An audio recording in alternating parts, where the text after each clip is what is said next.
il faudrait que vous sachiez ça comme base. Naam. Parce que vous en aurez beaucoup besoin. Beaucoup de personnes disent, j'ai fait telle et telle chose, je ne sais pas si j'ai annulé mon jeûne ou je ne l'ai pas annulé. Il faut toujours vous rappeler les trois choses.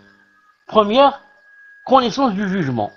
Est-ce que tu savais que cette chose était haram, ça a annulé ou tu ne savais pas? S'il dit je ne savais pas que ça a annulé, on lui dit ton jeûne est valide. Et tu peux avoir des péchés pour ne pas avoir demandé la science. Mais par rapport au jeûne, ce qui nous intéresse, ton jeûne est valide, car tu ne savais pas. Et la deuxième personne, même, qui sait et qui oublie. Elle dit, je savais, mais j'ai oublié, j'ai mangé, j'ai oublié, j'ai fait ceci, j'ai fait cela. On lui dit, puisque tu as oublié, continue à jeûner le jour. Continue, ne rattrape pas, car tu as oublié. Et la troisième personne qui dit que pendant le ramadan, sans le vouloir, j'ai fait telle et telle chose. Sans le vouloir, quelque chose est rentré dans mon ventre, et en me brossant les dents, j'ai avalé, et comme ça des choses. Sans le vouloir, j'ai fait rentrer des choses dans mon ventre. On lui dit, puisque tu l'as fait sans le vouloir, sous l'effet de la contrainte, donc ton jeûne est valide, bi'idnillahi subhanahu wa ta'ala.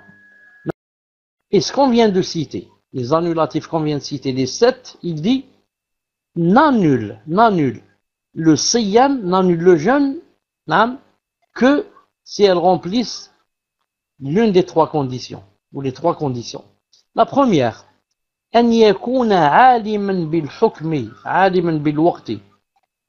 La personne, qui commet un de ces annulatifs doit avoir la connaissance du jugement, avoir la connaissance du waqt, c'est-à-dire de la période aussi et du moment. Comment cela?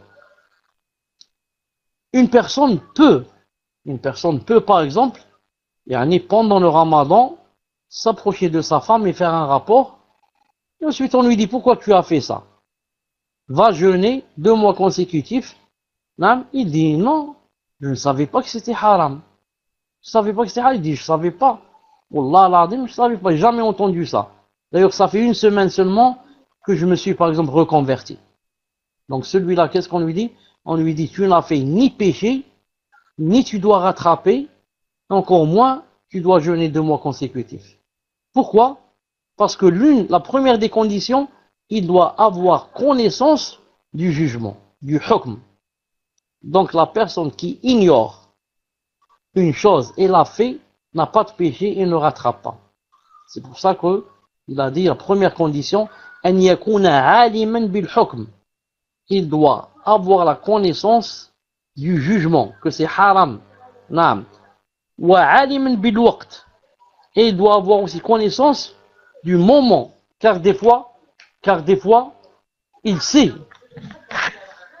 que c'est haram, c'est-à-dire la personne des fois, elle sait par exemple que nous sommes pendant le ramadan et nous sommes pendant la journée qu'il ne faut pas manger par exemple. Mais des fois elle ignore le moment, c'est-à-dire il croit que par exemple le soleil s'est couché. C'est-à-dire s'il avait vu le soleil qui était sur sa tête, il n'aurait jamais mangé, il n'est pas faux. Mais il croit que le soleil s'est couché, il va manger. Ça s'est passé au temps du prophète alayhi salam, dans le hadith de Asma, dans le Bukhari. Elle a dit, il y avait des nuages et on a cru que le soleil s'était couché. Ensuite, les nuages se sont dispersés et on a revu le soleil. Et bien sûr, on s'est arrêté de manger. Donc celui-là, il ignorait quoi? Il n'ignorait pas le jugement qu'il faut jeûner, qu'il ne faut pas manger. Mais il ignorait le temps. Il croyait que c'était pas le temps de jeûner, que le soleil s'était couché. Donc ça, c'est la première condition.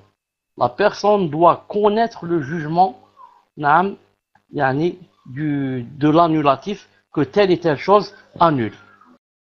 La deuxième condition, أن يكون ذاكرا. La personne doit ne pas oublier. Car, pourquoi? Car il est possible que je sache que telle chose est interdite et annule, mais j'oublie. Donc il y a une différence. Des fois, on ne sait pas que telle chose est haram, mais des fois, on sait que c'est haram et on oublie, on l'a fait. Dans le premier cas, où quelqu'un ne sait pas, j'ai cité le cas du reconverti qui ne sait pas que le rapport sexuel pendant le ramadan est haram. Celui-là, il ne sait pas. Ensuite, maintenant, on lui a appris, on lui a dit, telle chose est haram pendant la journée. Il dit, d'accord, maintenant je sais, je ne vais plus refaire ça. Et il l'oublie. Et il fait ça.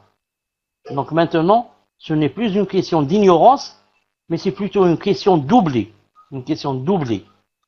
C'est comme, par exemple, moi, pendant le ramadan, le premier jour, j'oublie que c'est le ramadan, car c'est le premier jour. Donc j'oublie, et je vais quoi? Et je vais manger. On va me dire, pourquoi tu as mangé? Tu sais pas que c'est haram de manger? Je dis si. Je sais que c'est haram de manger pendant le jour du ramadan. Mais le problème, c'est pas une question de savoir ou de pas savoir. C'est une question d'oubli. J'ai oublié qu'on était pendant le ramadan.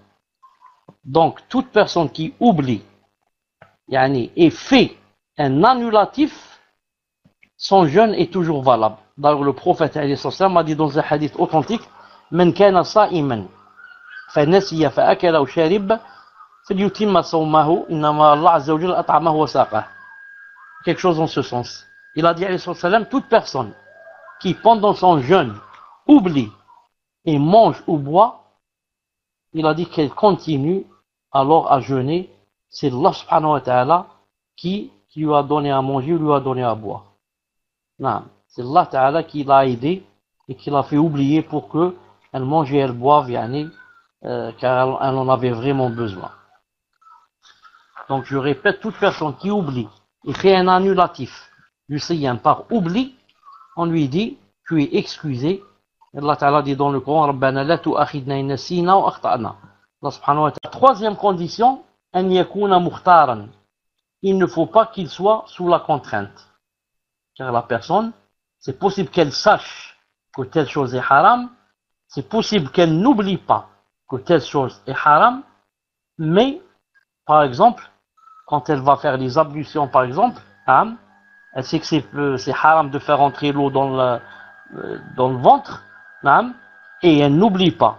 Elle a ça entre ses yeux, elle sait que il ne faut pas que l'eau passe, mais à un certain moment, l'eau passe. Est-ce que maintenant elle a un péché? Elle n'a pas de péché. Est-ce qu'elle a annulé son siyam? Elle n'a pas annulé. Pourquoi? L'eau qui est rentrée dans son ventre est rentrée par contrainte. C'est pas elle qui a choisi et qui a dit je vais faire laisser passer l'eau. Mais c'est rentré comme ça sans qu'elle le veuille. Donc, puisque c'est sous l'effet de la contrainte, donc son jeûne est valide bi'idhnillah subhanahu wa ta'ala. Son jeûne est valide bi'idhnillah subhanahu wa ta'ala. Voilà.